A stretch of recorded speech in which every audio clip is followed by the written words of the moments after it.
a young, talented player that I think he kind of feels like there's more in there. So we talk about having a 70-40 season, with 73 stolen bases and 41 home runs a year ago, the best year of his career. Stayed healthy the entire time, which was something that had dinged him for the past couple of seasons. It's gonna be hard to replicate or even beat. But Ronald Acuña Jr. playing the best baseball of his career right now, and certainly would love to see him have another incredible season. And if he does that, the Braves should be in line for plenty of wins as the season goes along. A lot of status quo for the Braves as far as the lineup goes. They did add Jared Kelenic from the Mariners to be one of the outfielders to kind of mix in there. Also brought back Adam Duvall for the 87th time, and brought in Chris Sale from the Red Sox to be one of their main guys in the rotation. But outside of that, a lot of familiar faces still sticking around with the Braves. So hoping for a really great season when they do get rolling. Coming up tomorrow, taking on the Phillies at 3:05. Again, that game was supposed to happen today, but rain had other ideas. With baseball getting rolling.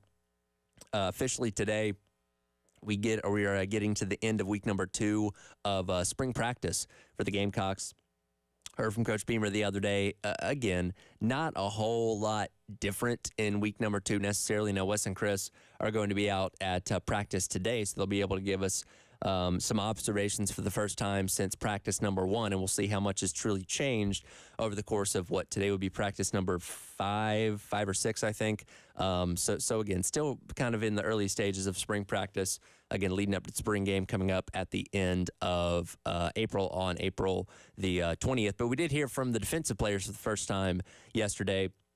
After hearing from the offensive guys earlier on in the week, I want to hit cut number 8 here, Dave. Here's Boogie Huntley on his decision to come back for another year here at South Carolina.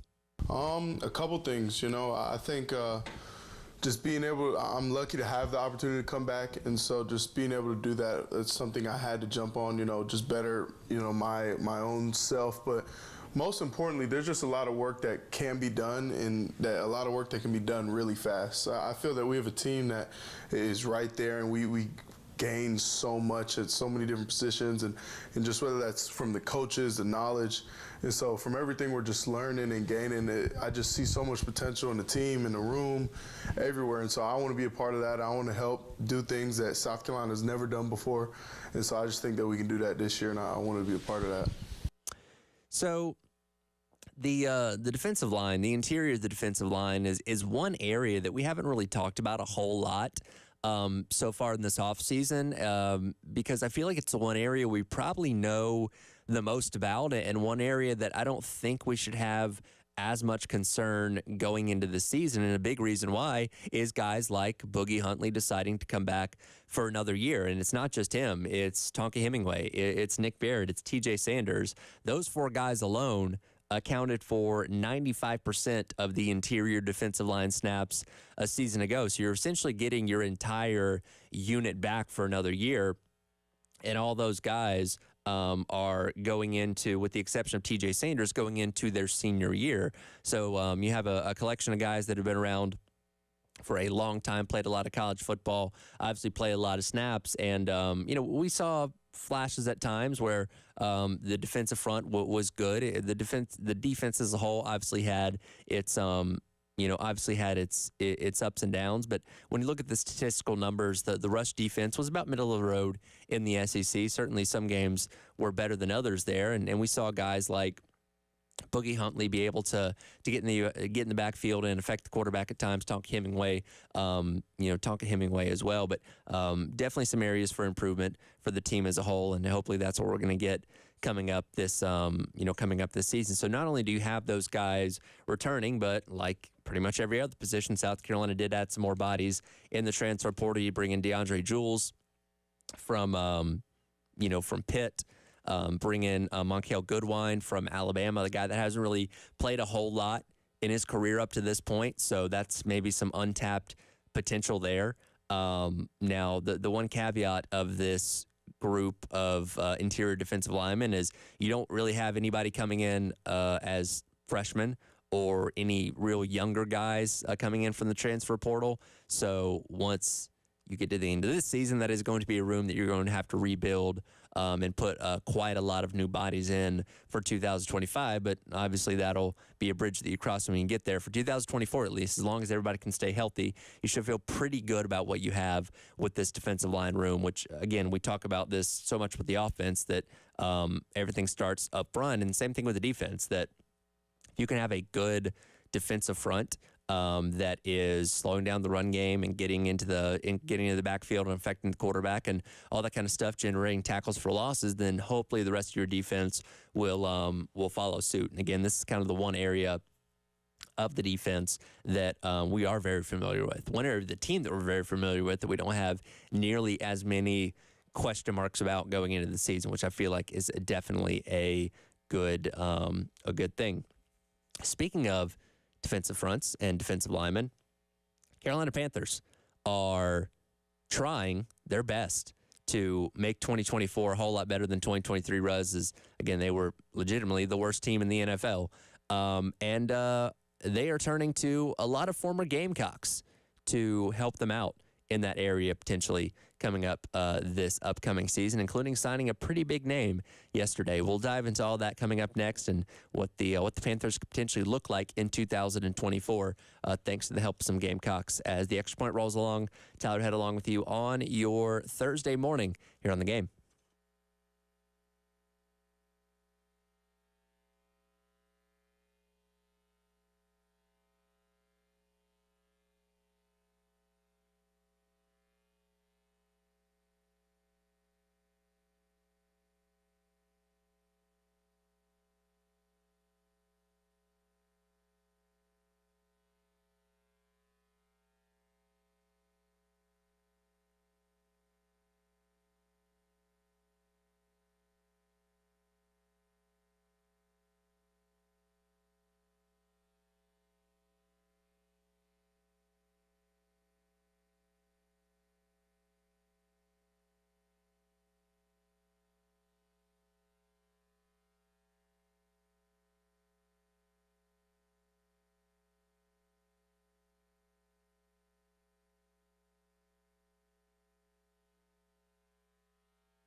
So Clowney with that sack gets him to 9.5, and that's a big number for $750,000 bonus. He hits his plateau. I think he might be happy. Look at his. He's happy. Look at him.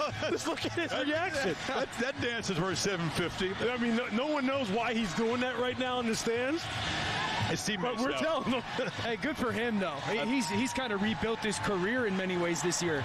Welcome back in. It is the Extra Point. Tyler Head along with you on your Thursday morning. Captain Dave producing on the other side of the glass. Real quick, before we dive into the Jadeveon Clowney conversation, I want to give a quick birthday shout out to my niece, Clementine, who is listening in today as she is turning 7 years old. I cannot believe she is that old. Time certainly does go by really, really fast. So happy birthday, Clemmy, and appreciate you guys listening in this morning. That clip was from the Packers versus, the Steelers versus Ravens game at the end of the regular season, where Jadeveon Clowney hit his sack incentive with the Ravens, getting up to 9.5 sacks. And if you remember watching that game, he was happily dancing on the field as he earned himself another $750,000 by hitting that sack total during the regular season. And I play that because Jadeveon Clowney is a new member of the Carolina Panthers, signing a deal yesterday with the team for 2 years, reported by Adam Schefter to be 2 years and $20 million. There are incentives based on the number of sacks that he would get that could get him all the way up to $24 million. Again, just based on the numbers that he's able to put up. And this is cool, obviously from the standpoint of him being a local guy. Obviously played here at South Carolina from Rock Hill, which is just down the road from Charlotte. So a nice little local connection there. But I also look at him as a guy that can really, really help out the Panthers in 2024.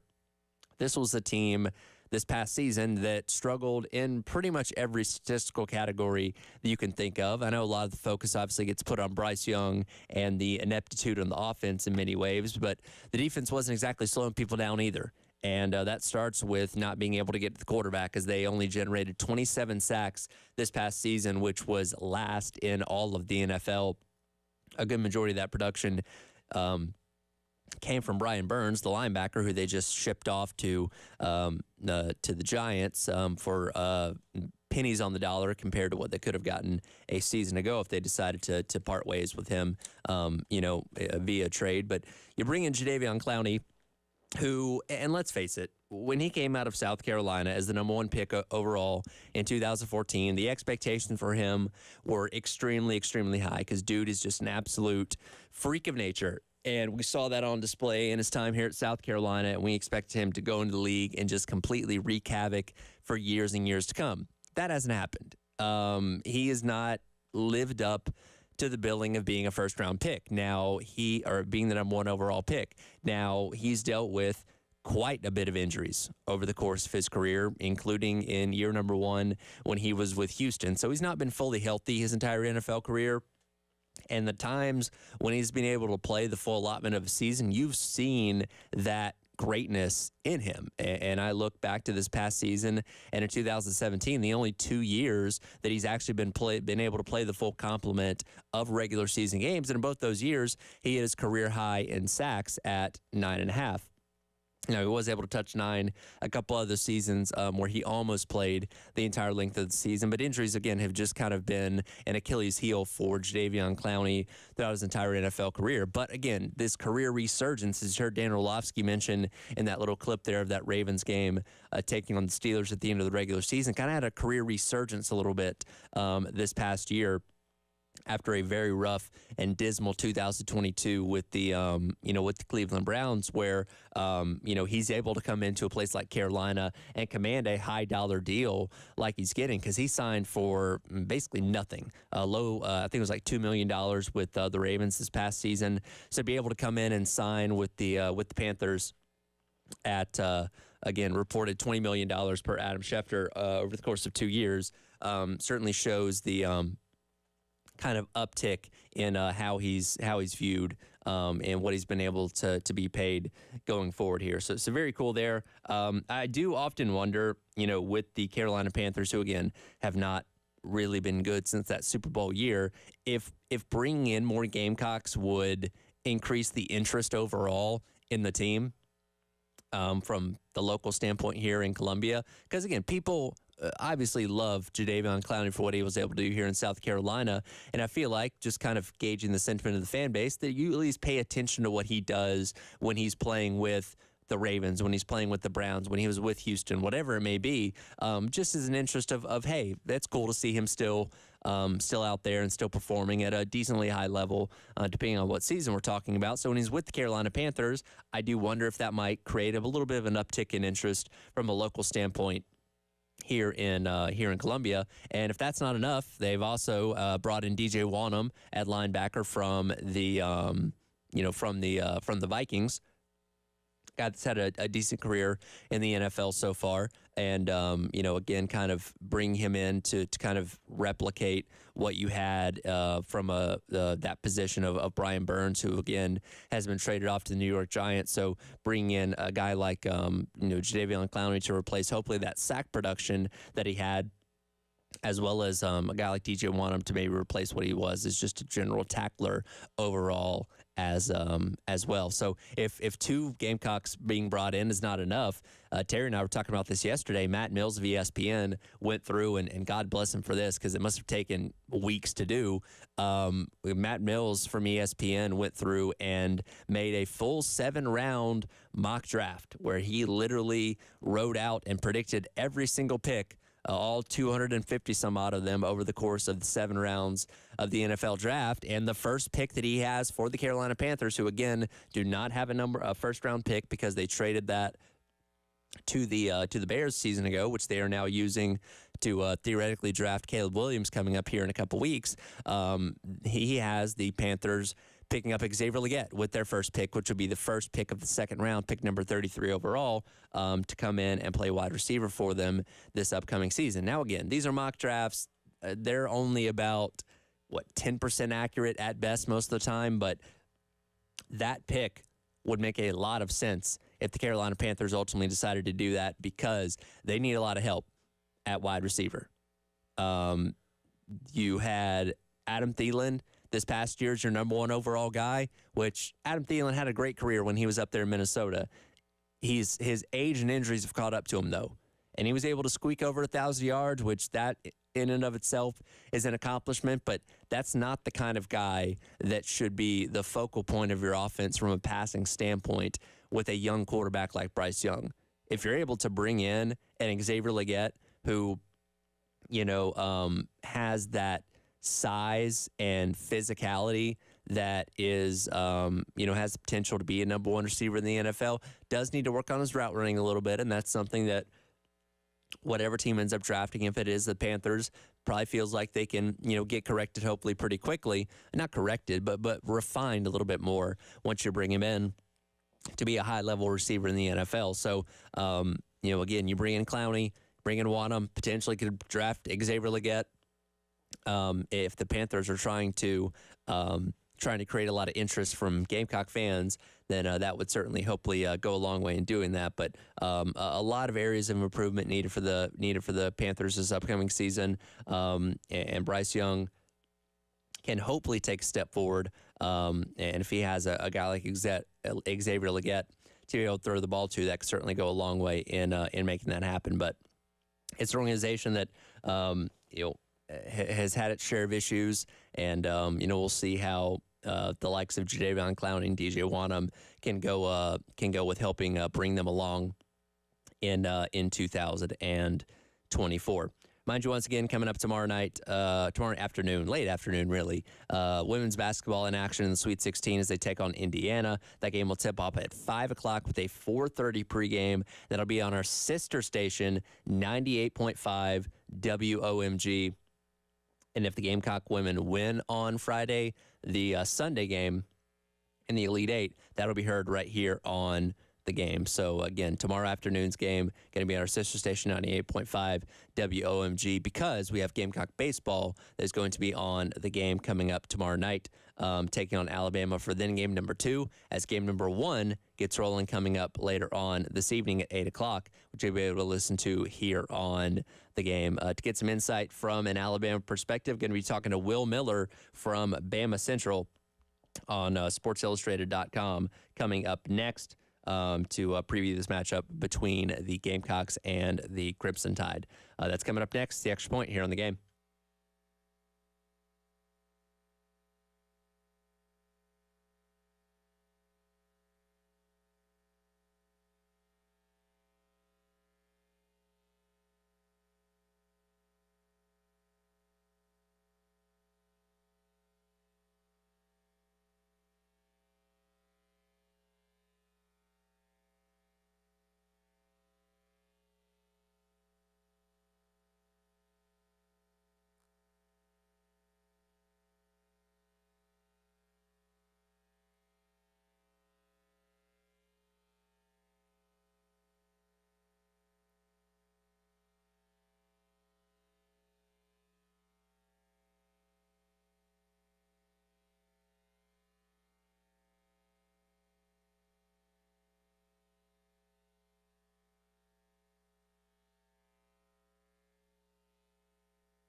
Welcome back into the Extra Point. Tyler Head along with you on this Thursday morning, getting you set for Gamecock baseball coming up tonight as they get set for their second road series of the season in the SEC, taking on the Alabama Crimson Tide. First pitch coming up tonight at 8 o'clock.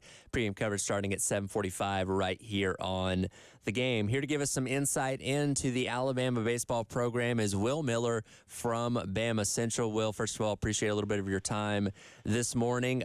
Big series, obviously, starting off tonight, running through Saturday. I want to start off by asking you about this, though. The 2023 season for Alabama was obviously very weird and went kind of sideways with the Bohannon situation.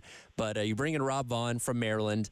He's now coached 24 games, obviously a couple of SEC series under his belt so far. What's your assessment of Coach Vaughn through 24 games this season? Yeah, Tyler, appreciate you having me on. It's good to be here. I think Rob Vaughn has really made his mark on the culture of this program, and I know it's obviously still just March, but it's evident what he's done with the players. One example of something that he's brought in is the 3 pillars of toughness, ownership, and grit, and you'll hear that talked about on the broadcasts and things of that nature. And one of the players wears the number 3 to signify those, that being right fielder Evan Slight.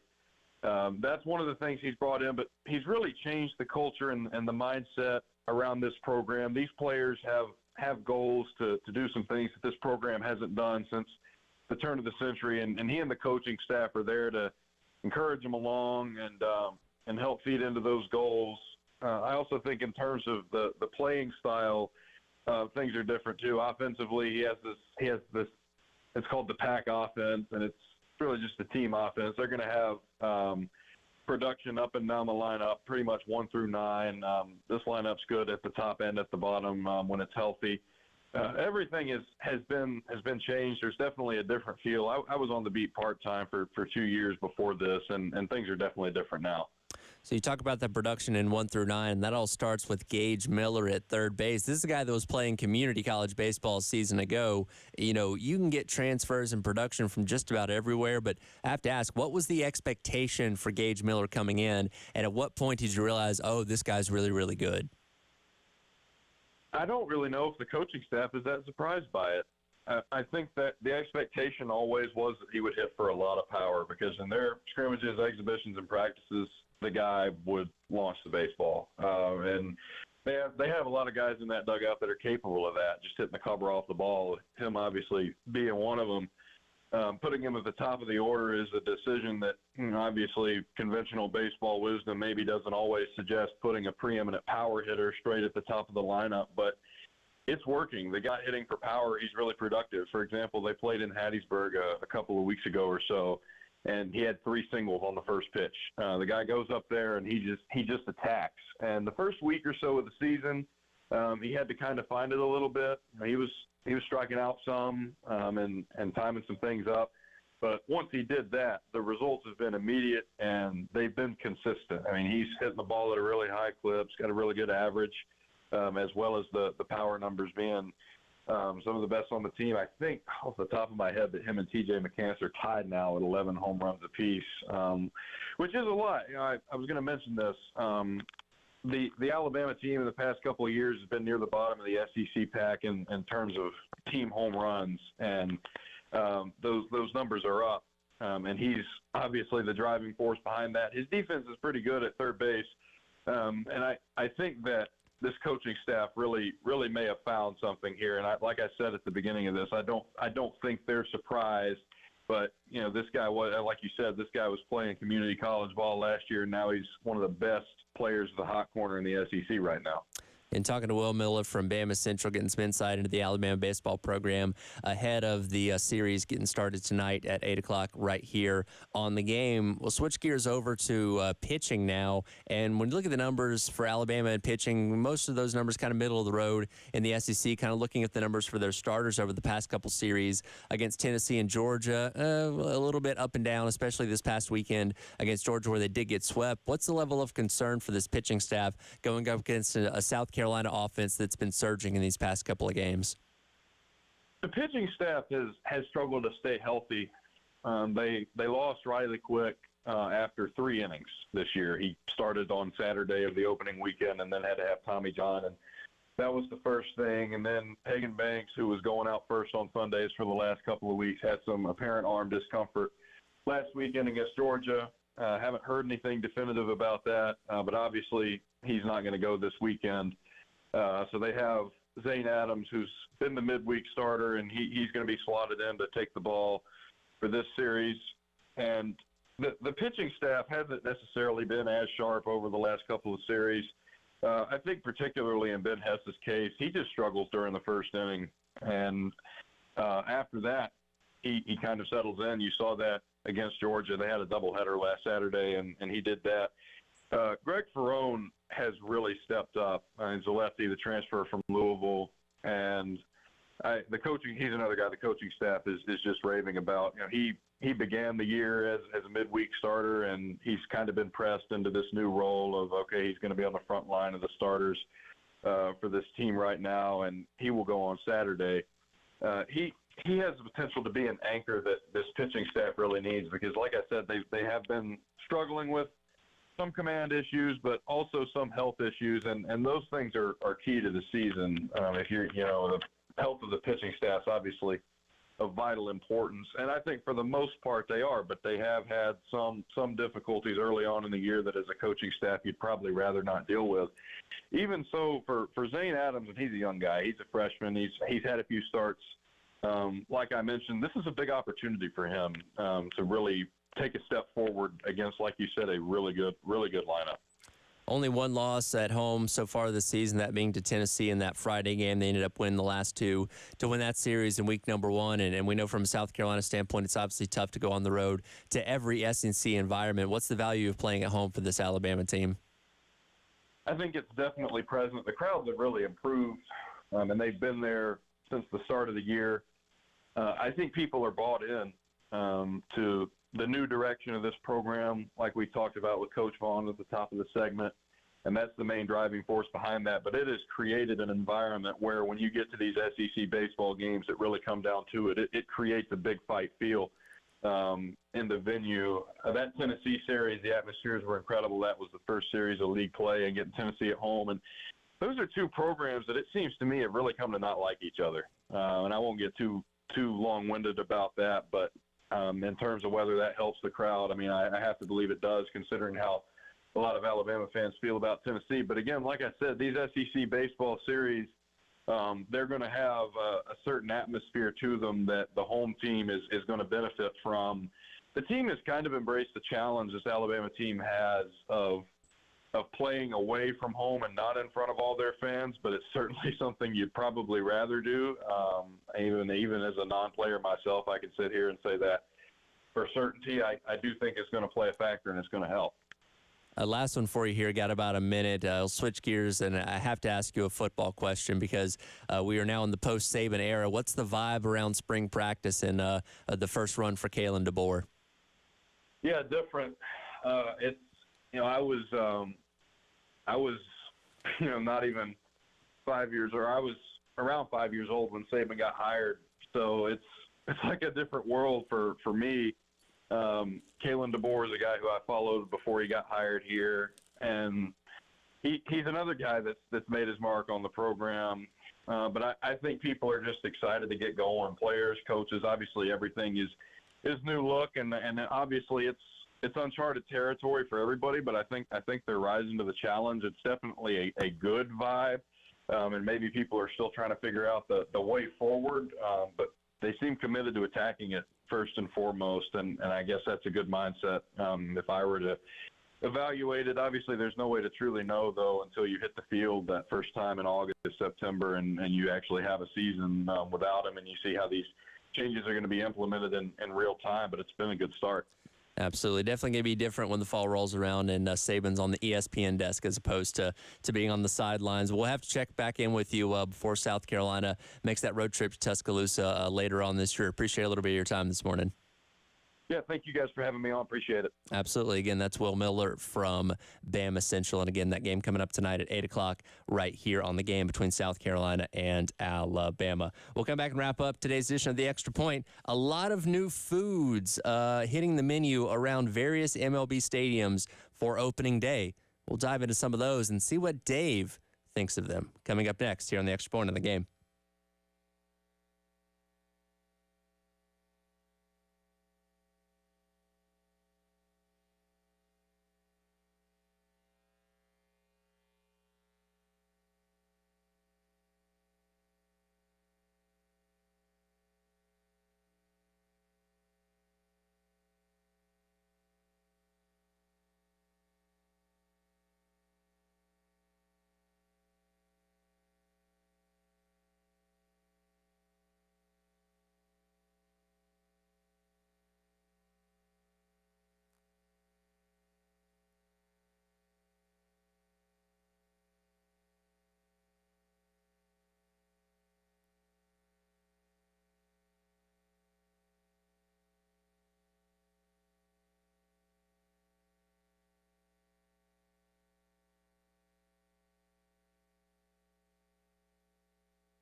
Welcome back in. It's The Extra Point. Tyler Head with you on this Thursday, opening day of Major League Baseball. Again, if you're a Braves fan, you're going to have to wait another 24 hours to see them take on the Phillies as rain pushing its way up the East Coast has unfortunately delayed the start of their season. I posed the question at the beginning of the show, does opening day have a different vibe for you now maybe than it once did? Because, and again, I'm 27 now, so maybe when I was a kid or a teenager, it just felt different, but maybe it wasn't. But I feel like it just doesn't quite have the pomp and circumstance and as much shine around as maybe it's once did. It's just like, oh, today's the start of the MLB season, okay. And then we just roll for the next, 8-9 months or however long the season is. And that's pretty much it. Michael weighs in on the Firehouse Subs text line. Says, used to be a diehard Braves fan, but I haven't watched an MLB game in 20 years. I call opening day Thursday. I'll be watching the NCAA tournament tonight. And, I guess being a Laps fan can also play into that as well. Michael, unfortunately, you did miss the Braves winning the World Series a couple years ago. So maybe if you tune back in, maybe they'll have a good season this year once again as well.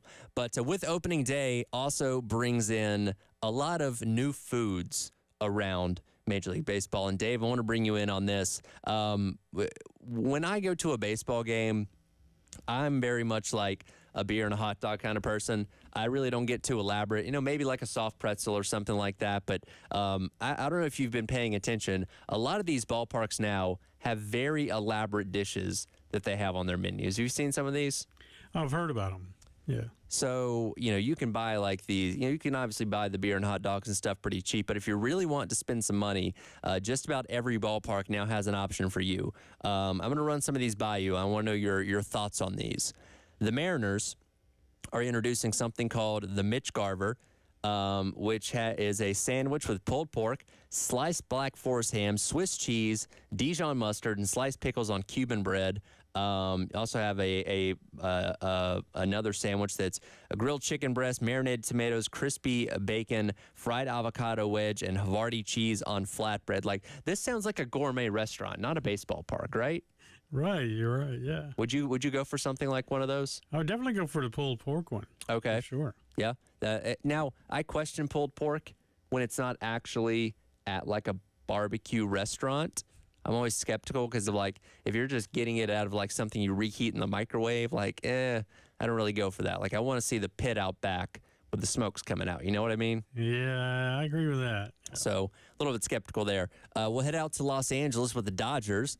A carne asada torta, which is a Mexican-style sandwich full of seasoned carne asada on fluffy bread topped with pinto beans, grilled onions, grilled jalapenos, tomatoes, shredded lettuce, and an avocado puree. Now, this is one of those kind of things that, like, I wouldn't feel comfortable eating that at a baseball stadium because I would fear that I would need to use the bathroom shortly thereafter, and not all those bathrooms are very clean.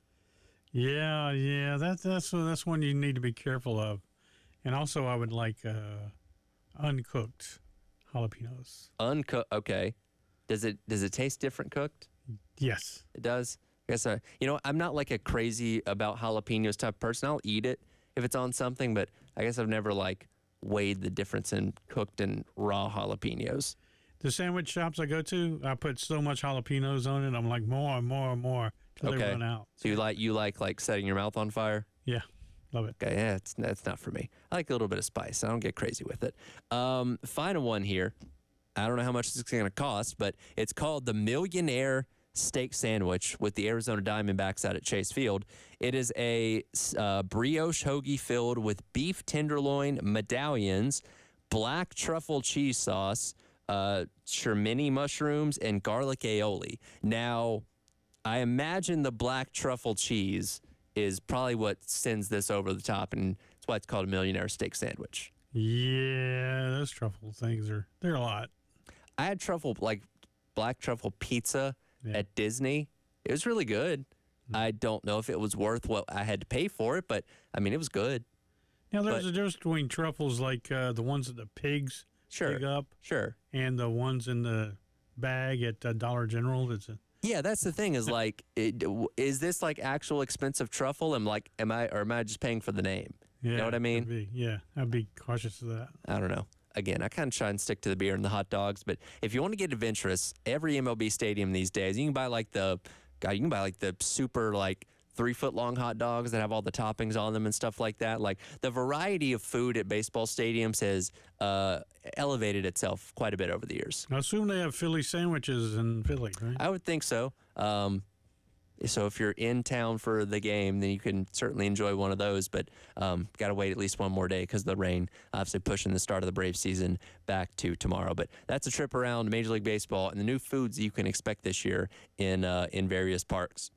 That'll do it for today's edition of the Extra Point. Coming up next, a special edition of the Garnet Trust Hour. Oscar Attaway, one of the newest members of South Carolina's running back room, transferring in from North Texas, a guy that we feel like might be pretty productive this year behind Rocket Sanders. Sat down with Chris Clark, and we'll have that conversation for you coming up next. Again, the Garnet Trust Hour coming up next on the game. Then the 11 o'clock hour, Wes and Chris will bring in here for their observations from the second spring practice they got to watch earlier on this morning. That's all coming up right here on the game.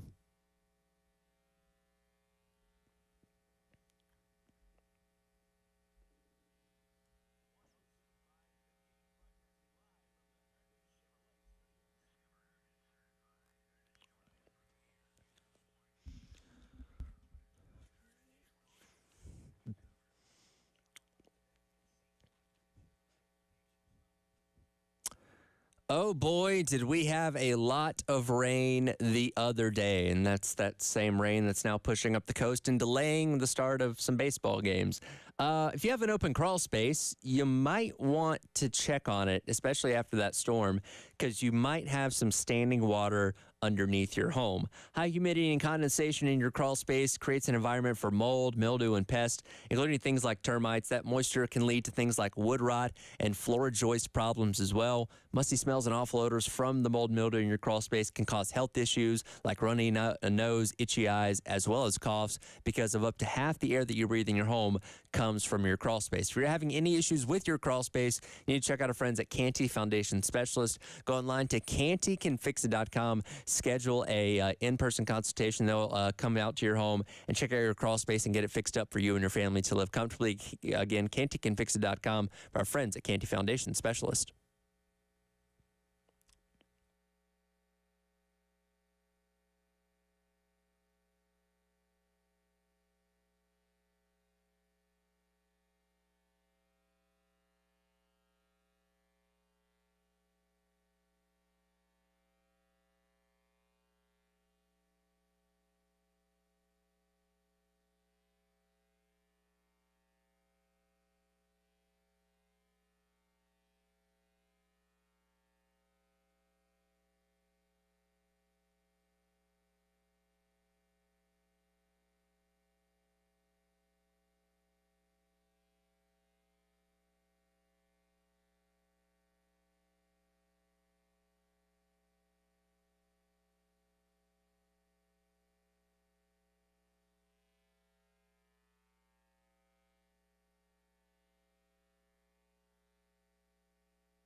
And welcome in. Chris Clark here, Garnet Trust Hour here on the Game Thursday morning. And joining me today, special guest from the Gamecock football program, is Oscar Attaway. Oscar Attaway III, excuse me. Let me make sure I get that right. Transfer running back. And Oscar, thanks so much for joining me, man. I'm excited to have you in here today to talk about you being in Columbia, talk about you being a new part of this South Carolina football team. How are things going? Man, it's going great, man. The team is actually being so cool and like accepting to me, and like I can't ask for anything else, man.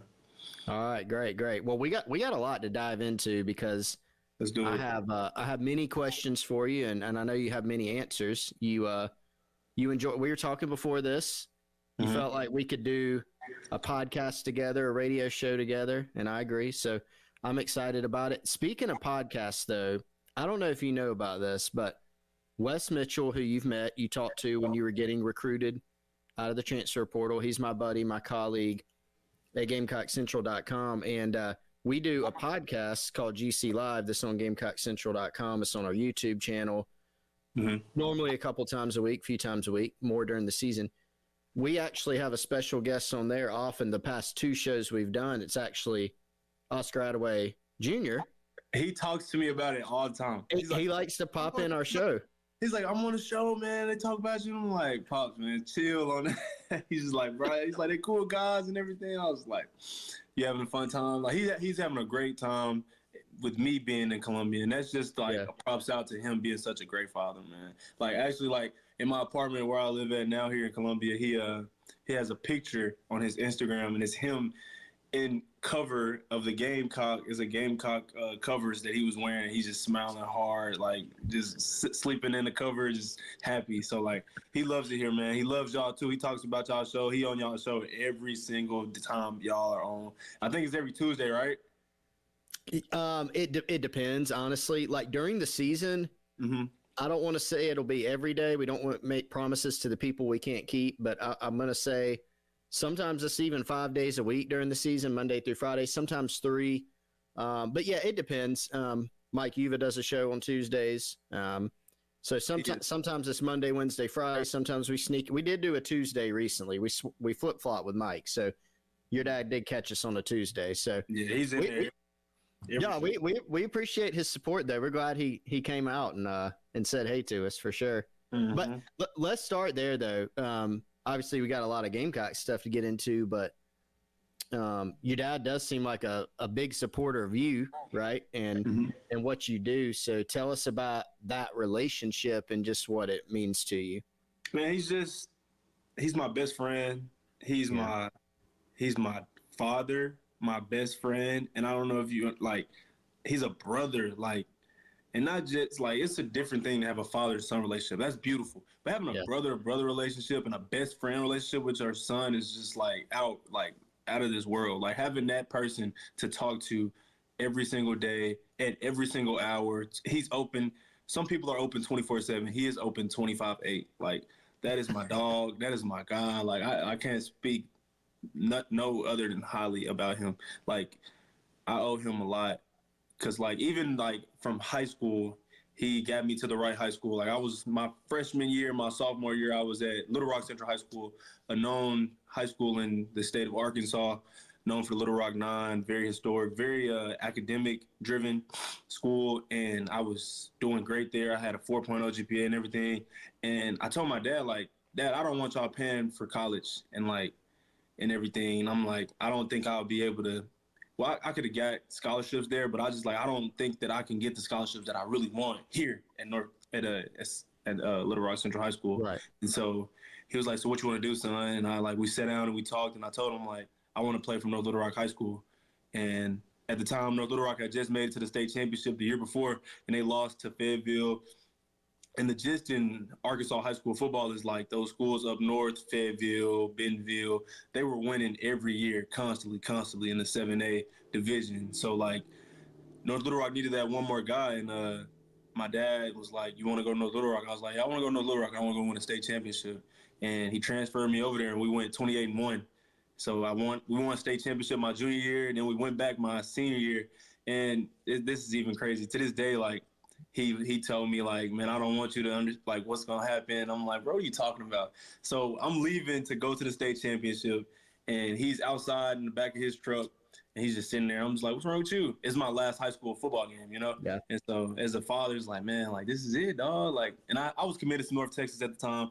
Like we knew that it was another stage coming, but he was just like, man, this is a chapter that's gone. Like, you know what I'm saying? You're gonna cherish it, and like just having a best friend to talk about that, like. Yeah. You go to school, you don't have like that person like, man, this is it, you know? Like my dad is the person I can like, hey, this is it. And like he's like, man, like go out there and like play your hardest, dog. Like give it your all, bro. Like this is it. Like I wish I could have did it, man. I'm like, I got you, Pops. I got you. Like that's my best friend. Like that's my guy. And like to this day, he's my number one fan outside. I can tell. And everything, but he is also my number one hater. He will tell you that too. Okay, so that's what I was gonna say, man. I'm like, look. Hey, and obviously I'm not wishing this on you, but you know, game 6 or whatever, you know, if you fumble, I got to talk about it on the show, you know, or something like that. And he'll probably say something like, "He'll do better. He'll do better." Like he sucks. He sucks right now. Like I talk to him, like he'll say something like that, like something slick, but like being a father, because like if y'all hanging up on me on there, he gonna try to like stand his ground for him, you know, because like I am named after him, so like. Right. He's gonna try to stand his ground for me and everything, but he's gonna also tell me like, yeah, I do it. Like if you say something like Oscar does suck, like he's fumbling the football and stuff on 4th and 1 or something, he's gonna be like, yeah, he does suck, but he'll do better. He'll do something but just to let you know, I'm not gonna say that. We don't go on podcasts and radio shows and the internet and Twitter and call players sucky or bad. That's not really our style. So that's beautiful, man. That's beautiful. You don't have to worry about that. Well, where did you get your athletic ability from? Was it from Pops? I'm not saying he's not athletic. I'm just wondering, was he an athlete? No. It's not him. I'm actually me and my other cousin. My other cousin, he played rest his soul. He played for the University of Alabama. His name's Alty Deshaun Tenpenny. He got into a car wreck. He got into a car wreck in 2015. That's my first cousin. He's the only other football player in our family. Everybody else played baseball. Wow. My brother, he was a left-handed pitcher. I was a left-handed pitcher, and my whole family will tell you like Oscar should have kept pitching. If he would have kept pitching, I'd be in the league right now. That's a fact. But I stopped. I hated baseball. Like it was just so boring. But everybody in my family played baseball. Even my 2 older brothers played baseball. My dad played baseball and basketball. My mom was a cheerleader and she played basketball, but she played basketball for a year. She just went out there just to do it because they needed a girl. And she was kind of tall. She was like 5'7" for a girl. But I just give it all to God, man. Like, I don't know where it came from. Like, I go out there and try my hardest. I won't even call myself athletic. Like, I just go out there and just go as hard as I can for him, you know. But, like, my dad won't tell you, like, I taught him how to run the football because he never ran a football. Like, you know, my mom won't tell you that. Like, my mom, she's like, you need to be out there. You need to stiff arm him. And I just kind of look at her like, yeah, I should stiff arm him, huh? Like, I don't know where I got it from. I'm just going to say it's all from God, in my opinion, though. Well, when did you stop playing baseball and focus only on football? I stopped playing baseball in the 8th grade. I played for the Little League World Series team, the Arkansas team. We lost to Texas like 24-1. I didn't pitch that game. If I did, we would have won. But I was about to say, woo. Yeah. So I stopped playing. Then I kept playing basketball till the 10th grade. I had a couple looks at point guard for basketball. Stopped playing. I was like, I'm not gonna grow to be like this 6'3" point guard. Right. So I'm just like, let's just do this football thing. Let's give it all. Like, let's give it my all. How did you do? Now, did you participate in the little tournament recently? Yeah. Oh my gosh! And like the craziest thing, everybody was like, the white team gonna win. The white team gonna win. Like they got Oscar. We had Nick in Memorial. I'm like, okay, that's all we need first and foremost. But then like we had Peyton Mangrum. We had DeBron. I'm like, okay, we got a nice little squad. But we went out there game 1 and we lost to the team that's in the championship now by like 1 point. But in my opinion, Foster did not call no fouls for us. Like Juju had fouled Nick, like, and it was visible. Like he hit Nick, like, pow. I'm like, oh, that's a foul. I'm like, bro, what a foul at? He's like, bro, that's Nick versus Juju. I'm like, bro, come on, bro. We can't be playing like this. So like, Jalen Foster was the ref? Yes, and I'm just like, bro, we can't be playing like this. Like, this ain't no LeBron versus the Celtics, bro. Like, call it fair. Call it fair. But well, you know, Jalen is a DB. They don't like flags. They don't like fouls. They don't like flags. So I don't think. Yeah, you can't. I don't think you can do that. He just hating on us, man. He just hating on us. I did good. They didn't put none of my clips in there. I was kind of upset about that, but I saw that. There's some good clips in there. So if you haven't seen that, there's a basketball tournament that the football team did recently. Looked like a lot of fun. Go check it out on Gamecock Football's Twitter page or social media profiles. You can scroll back a little bit and find some of that. We're going to take a quick time out. When we come back, a lot more with Oscar Attaway here on the Garnet Trust Hour on the Game.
All right, back in here on the Garnet Trust Hour. I'm Chris Clark, driving around with you for the next, 30, 40 minutes or so, here with Gamecock football running back Oscar Attaway. And Oscar, we've already found out a lot about you, close with your dad. You hung up the baseball glove, pitching to focus on football, and come up in the state of Arkansas, won a state championship as a junior. Let's look back a little bit on the recruiting process, right? Because obviously North Texas has had a lot of really good players over the years, including you and plenty of others, right? But that said, you're at an SEC program now. You obviously have SEC talent. What was the recruiting process like, and why do you think you kind of slipped a little bit under the radar, so to speak? Just being from Arkansas, man. Just being from Arkansas. Is that it? Yeah, it's just a fact. I feel like if I played Texas high school football, I used to give my Texas teammates all types of hell about this. Like, if I played Texas high school football, I would have been in the SEC out of high school. Like, it's a fact. And I'm just like, bro, like, the talent in Arkansas is just the same in some of these other states, dog. And I'm just like, and then people didn't believe me. I'm like, okay, cool. So my senior year, my coach, Jamie Mitchell, he's a well-known coach at Alabama right now, high school coach. I think he just won the state championship there like the past 2 years. He told us, he called a meeting with our team, and he was like, hey, listen, we can't play any teams in Arkansas. No one wants to play us in non-conference because you get 3 teams in non-conference. So we're like, so what we going to do? He was like, well, we're going to look around, get into some tournaments in, like, some other states. They're like, are y'all up for that? And, like, the entire team was like, yes, like, let's do this. And so we played against I forgot the kid's name. Dax Hill. Yep, Dax Hill. We played against Dax Hill in Oklahoma. Beat them. Played against Louisiana team, Evangel Christian. Beat them. We played against Memphis Whitehaven in North Little Rock. Beat them. And, like, we beat all 3 of those teams, and all 3 of those teams made it to their state championships that year. And, like, we beat all 3 of them. We wanted a Texas team. I wanted a Texas team bad. I'm like, Coach, I don't care what you do. Let's get a Texas team.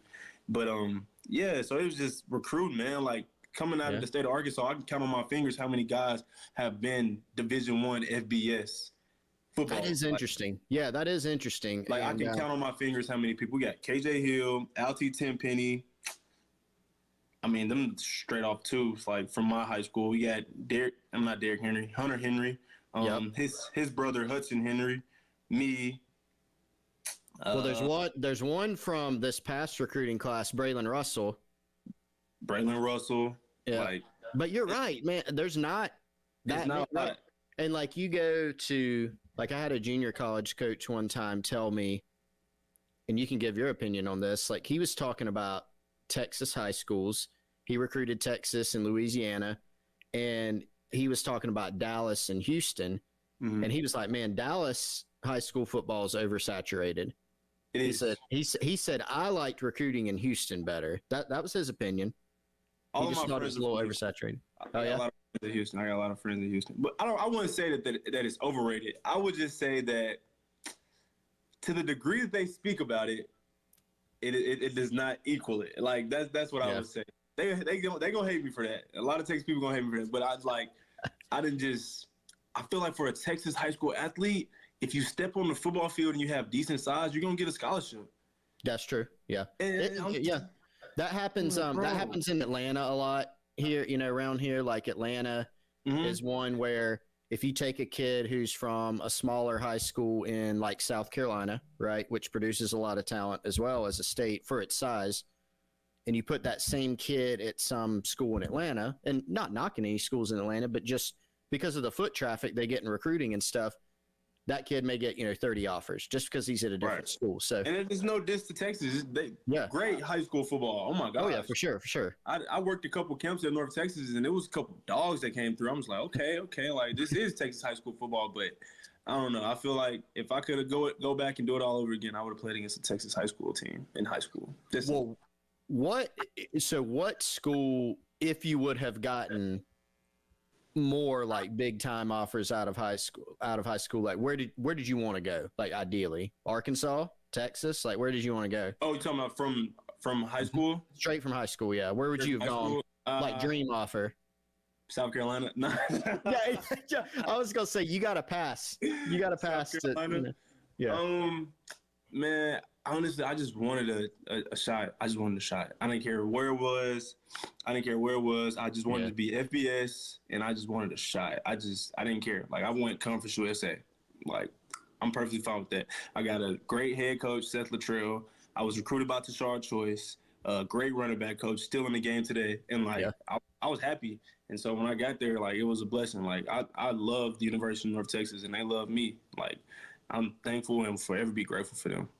So why did you decide to enter the transfer portal, after, because I know obviously there were some changes at North Texas and things like that over time, but was it just what we've heard from some other guys or some version of that where it's like, man, I wanted to step up a level because I know I can play at this level. Was that it, or was it something else? It was not that, man. Like, to be honest with you, Chris, like, this year right here is my last year of college ball. And like, and I was talking to all of my teammates, I was talking to all of my coaches, and I was just like, yo, like, what do you think I should do? Like, I asked some of them, like, what do you think I should do? And they're like, oh, well, what do you want to do? I was like, man, I want to get a shot. Like, I want to get there one day. And like, from me being at North Texas the past 5 years, we for sure had some dogs come through there. Jalen Darden, we got some guys in the UFL right now, like Nate going crazy in the UFL right now for the San Francisco that just won the championship this past year. We got Keeman Hall that just won. Well, they almost won the Super Bowl. He plays for the 49ers. We had some dogs that came out of North Texas. Ladarius. But I talked to my teammates. My teammates was like, yo, like, cause they know I'm mean green to the day I die. But they was just like, man, listen, like, if there's bigger opportunities out there for you, especially with this day and age of like sports and like a bigger platform out there for you to go out there and show everybody else what you are about, go and take it, bro. Like, don't be you've been selfless your entire time. Be selfish for once and go out there and kind of and show people what you are about and like who you are. And so like when I heard that from most of my teammates, like a lot of them said that and a lot of my coaches said that, I was just like, okay, cool. It's time. Like, I had a long talk with Coach Morris. Like, that's my dog to this day. Like, he was a great guy coming in. I just told him, man, listen, take care of North Texas for me, please. Like, this is my baby. Like, I love this place. Like, I loved it. I had like my apartment there. Like, it was home. My dad would come down there all the time. My mom would come, and my nieces would come over, and they would stay with me. Like, it was home. But entering the portal was just off of like, let's go get on a bigger stage. Like, Oscar, go be selfish, because I'm the most selfless person that, like, in my opinion, I'm real selfless. Like, that's what Coach Luttrell put that into us when we were at Texas, selfish, tough, and disciplined. And so I was just being selfless for all those years, all them years. And then all of my friends and my coaches said, hey, go be selfish, bro, and go get on that platform. And so I put my name on the portal on Wednesday. South Carolina called me Thursday, and I was on a flight Friday. That's how and that's what I want to get into here. We got to take a quick time out, but some guys, and I'm sure you know this just from talking guys, like some guys, they go in the portal and let's keep it real, like they kind of know what direction they want to take, right? Or they have like a preconceived notion. So when we come back, I want to get your thoughts on, we know why you went into the portal, but kind of what type of plan, if any, that you had, or if you were just kind of rolling with the punches and seeing what happens. So we'll take a quick time out, come back on the other side with Oscar Attaway. I'm Chris Clark. You're listening to the Garnet Trust Hour.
All right, back with Oscar Attaway. I'm Chris Clark. You're listening to The Game. This is the Garnet Trust Hour, featuring conversations with Gamecock student athletes, and we're having a good one here with Oscar Attaway. And when we went to break, we were talking with you, Oscar, about entering the transfer portal, and you said, look, you're just looking for what's next. You talked to your teammates, you even talked to some of your coaches. They kind of encouraged you to, in so many words, kind of go see what's out there. So you mentioned that you hit the portal on a Wednesday. South Carolina hit you up on a Thursday.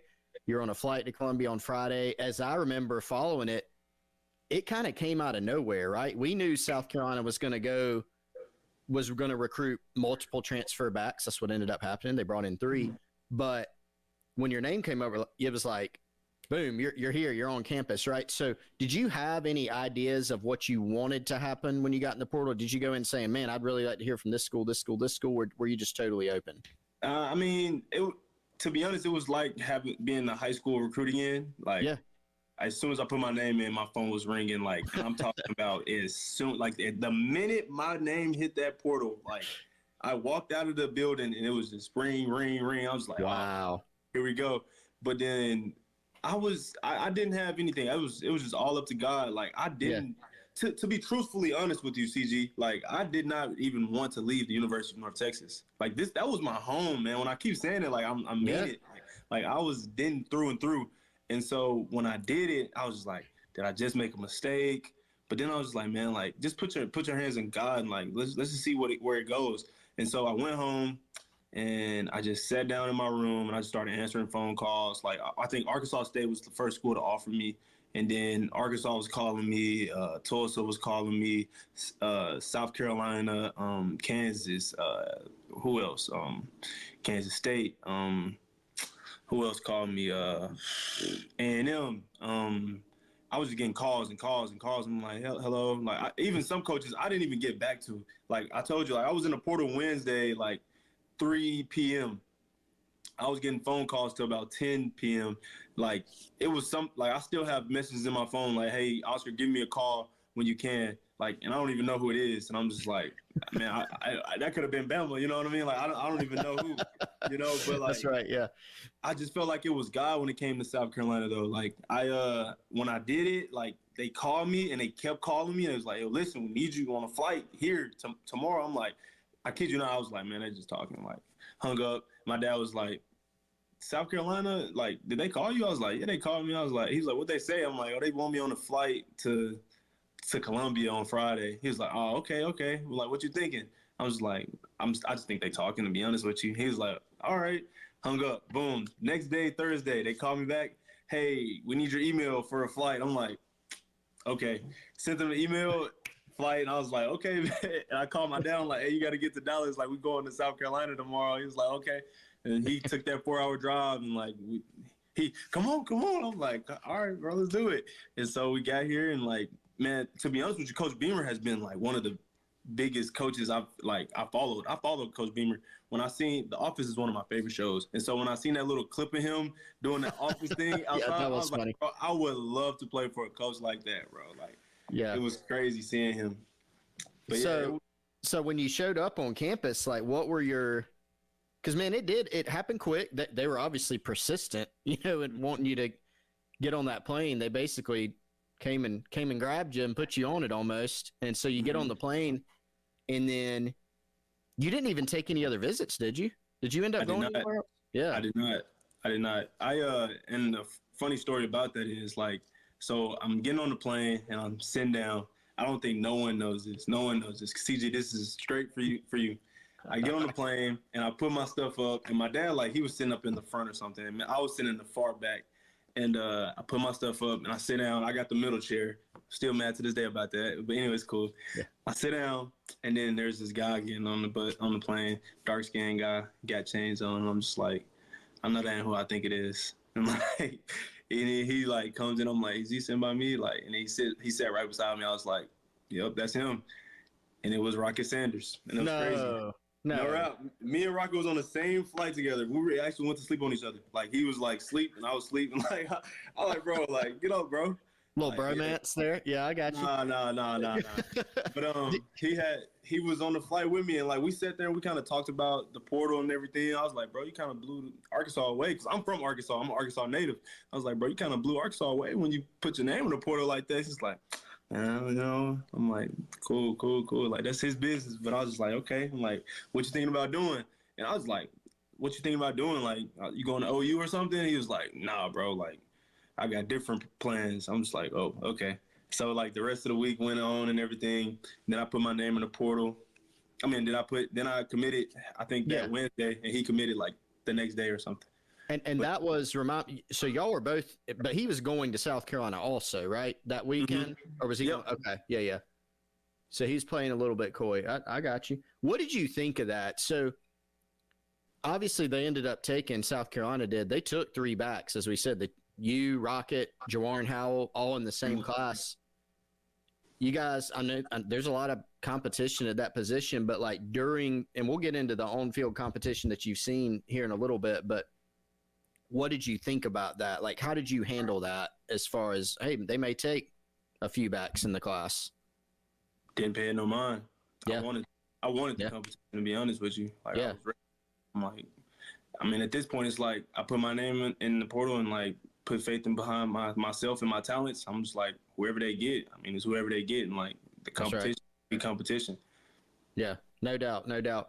So you get on campus, you see what was it that made you say, this is the place, and I don't need any other visits. Like I don't even need to see anything else. You had other options, as you said. Some you don't even know about, because you weren't able to get back to them. But like, why South Carolina? I sat down, I talked to Beamer, and I gave him my rundown of like myself and my life, and like he was like, bro, we need a kind of guy like of you on our team, like not just the player, but the person. And I was just like, I respect that. I respected that so much when he was like, I don't need that. I loved Oscar the player, but I would love Oscar the person to be on this team. I was like, wow, that's crazy. Like let's do it. Like I want to be in them 12 teams next year. You know what I mean? Like, and that's me and Coach Beamer's like thrive. Like it's our goal. Like one day, me, Lenoris, and a couple of receivers was in the indoor like working out and like doing routes and stuff. And like we was talking afterwards. And I was like, man, I feel like we practicing to like win 6 games, make it to a bowl game next year. And like I was like, bro, we need to go harder in there. Like we need to be in that 12. And the next day, I kid you not, we come into a meeting and Coach Beamer said the same thing I said, word for word, bar for bar. I was like, wow. Like, and everybody was looking at me. I was like, I promise you, I ain't say a word to him about it. Like, I promise you, like, he just came in here and he said the same thing. And I was like, man, like, it's something special about this place. Like, we want it here. And Coach Beamer was someone that is passionate, someone that wants it as much as I do. And I was like, if I find anybody like that, I need to play for him. So it was Beamer. What have you observed? That was a great example, but what else have you observed about just his leadership style? And obviously you weren't here for that part of it, but they did go 5-7 last year, and Coach Beamer, in everything he said publicly, I had a sit down with him, Wes and I, earlier this year. Like he's like, look, we weren't good enough on offense, defense, or special teams, right? So what have you seen from his leadership where he wants to drive that forward and not repeat that and continue driving this program forward as well?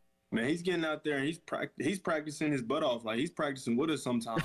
Like, right. He's out there running with us and everything. I'm just like, wow, coach. Like, it's hard seeing head coaches, especially at this league, league, like out there running with their players and like playing with their players and like sweating with their players. Like we did the thing at the Army base. He's in the mud like with us. Like, come on, man. Like any general can tell me to go out there and fight for him, but a general that's gonna come out there and fight with me, that's the general I want to fight with. So there's some more things like that, like in that nature.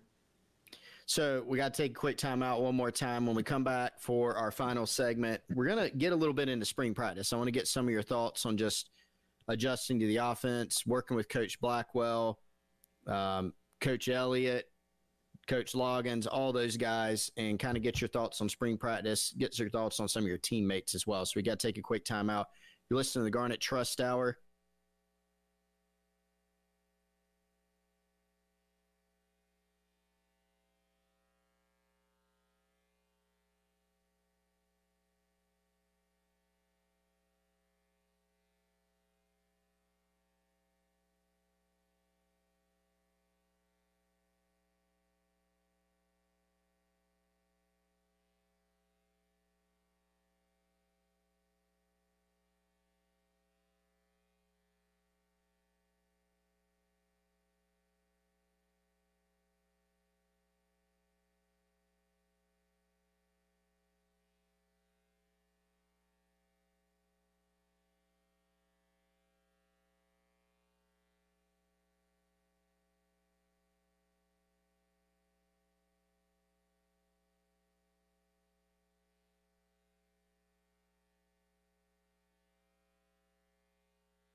All right, final segment here on the Garnet Trust Hour. I'm Chris Clark. I'm joined by Gamecock Football's Oscar Attaway today, and we're going to dive a little bit into spring practice here on the final segment. Great conversation so far. I've enjoyed getting to know you a little bit more, too, here, Oscar, just personally and as a player.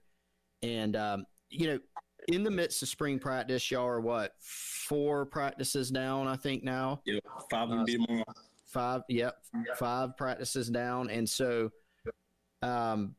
let's talk about the run game a little bit. This is an area of emphasis for Coach Beamer where he wants to get a lot better. And so from last year, right? And so he's added you, he's added Rocket, he's added Jawan Howell. They got some other guys obviously already on the roster who are coming back.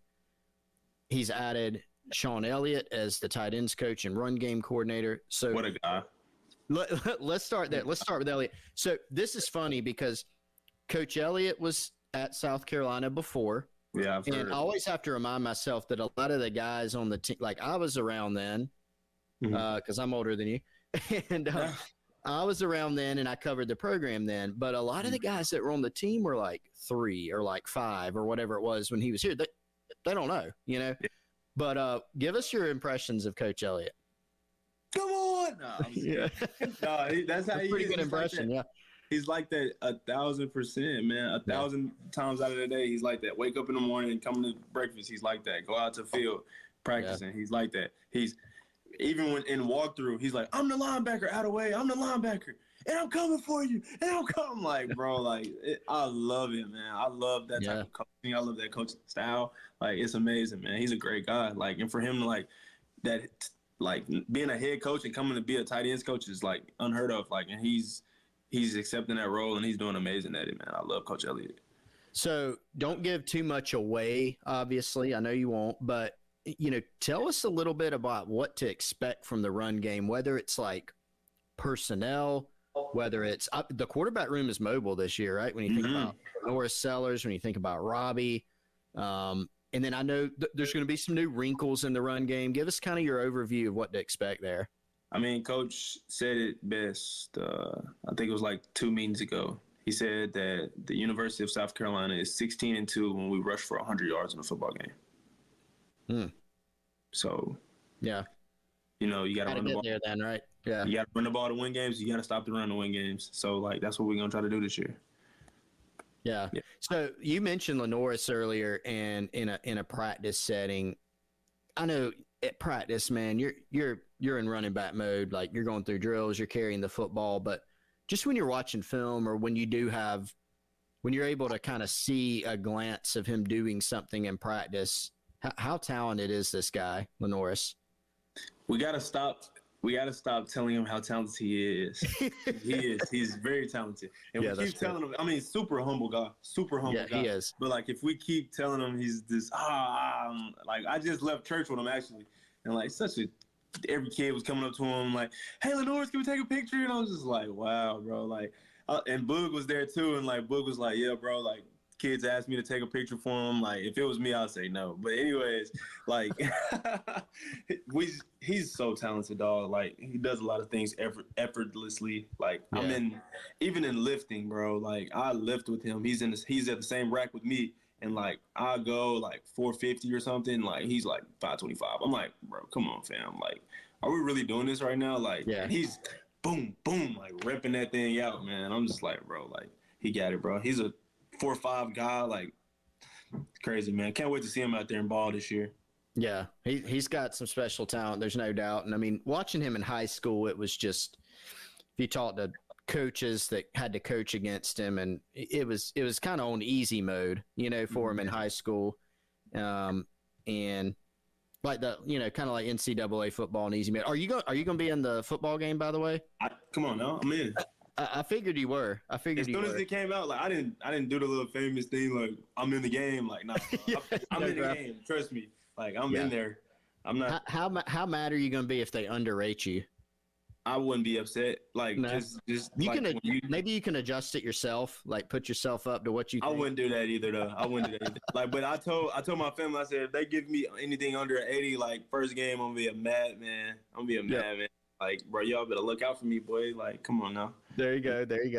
All right, so let's go into your game too. I might get, if we have enough time, I might get some more thoughts on some teammates, some observations that you've seen. But we go all day, CC. We can go all day, man. So at North Texas, correct me if I'm wrong, but I think it was either last year or career. You were about 6 yards a carry, I think.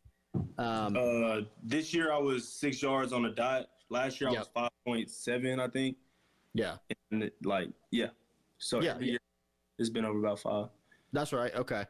So give fans who maybe haven't gone back and sourced some Oscar Attaway, YouTube clips or something like that. Give us the rundown on your skill set and what you're going to bring to the field for the Gamecocks. And then give us, what are you coming into this final year going, here's where I got to hone in and I really want to get even better in this area? When it comes down to like what kind of running back I am, I'm just a running back just trying to get first downs and touchdowns and protect my quarterback. Like that's all I'm trying to do at the end of the day. Like any typical running back, I don't care if it's catching. I'll try to catch it if I can. Like if you call me up for a catch, I'm put the ball in my hand. Let's do it, coach. Like if it's a 4th and 1 and we need it, I want to put the team on my back and go get it. When it comes down to the highlights and stuff, like what kind of running back I am, I kind of let other people decide that. Like I've yet to get a comparison. No one's ever compared me to anybody yet because I don't want to disrespect anybody. Like my cousin LT, his roommate was Alvin Kamara, and oh wow, yeah. So like when I hear things like that, like Alvin is like real big with my family, and like Derrick Henry is real big with my family. Like he wears 22 for my cousin, and so when I hear guys like that, like I want to replicate my games behind those type of guys, just because they then shouted out and did that for my cousin. But I just kind of let the fans decide on what I am, like, and how I play and everything. Like I don't really speak on my game as much as I should, but I just don't. No, that's a good trait to have. Humble. Just let your play on the field speak for itself. Hey, I was just thinking to get my highlights out there though. Like, that's true. That's true. Well, I know I wanted to get your thoughts on this too. So you're going to be, running out at Williams-Brice Stadium, about 80,000 people or something like that. How's that going to feel when you're able to do that? I'm trying so hard to because in that space you have to be mentally focused because you got a game. You got to go out there and win. And so I've been watching YouTube videos on it. Like I've been watching the games on ESPN, the games that I went back and tried to record and everything. Like I've been trying to see how it really is, and every single person it's nuts, bro, it's crazy. I'm just like, dang, bro, I wish I could feel that beforehand, before it's my first game as a Gamecock. But hey, I just want to go out there and just have fun, man. This is my last year playing college football, so it'll be a blessing to go out there and Willie B and see those Gamecocks out there, man. It's gonna be crazy. That sandstorm's going to be wild. Yep. All right, Oscar, it's been fun, man. We are out of time here on the Garnet Trust Hour, unfortunately. But, hey, let's do this again sometime. Please, man. Let me know, bro. Yeah, let me know. I love this. Sure. Absolutely. I've loved doing it too, man. So, thanks again. That's Oscar Attaway from Gamecock Football. This has been the Garnet Trust Hour here on the game. All right, that was Chris Clark's conversation with Oscar Attaway, new running back here for the Gamecocks for 2024. And man, what an incredible conversation there, Oscar Attaway.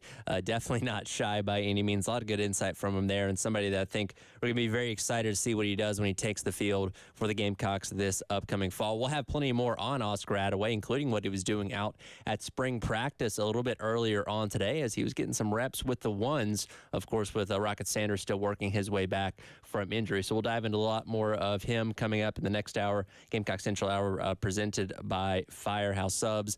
I also want to remind you, coming up tomorrow, we're going to have a Sound and Images live show out at Quaker Steak and Lube from 12 until 3. It's a restaurant, a travel center, and a bowling alley right there at Bluff Road at I-77. Come by and see myself and Terry Ford again tomorrow afternoon from noon until 3 out at Quaker Steak and Lube. Again, that'll do it for today's edition of the Garnet Trust Hour. Appreciate Oscar Attaway for giving us a little bit of his time.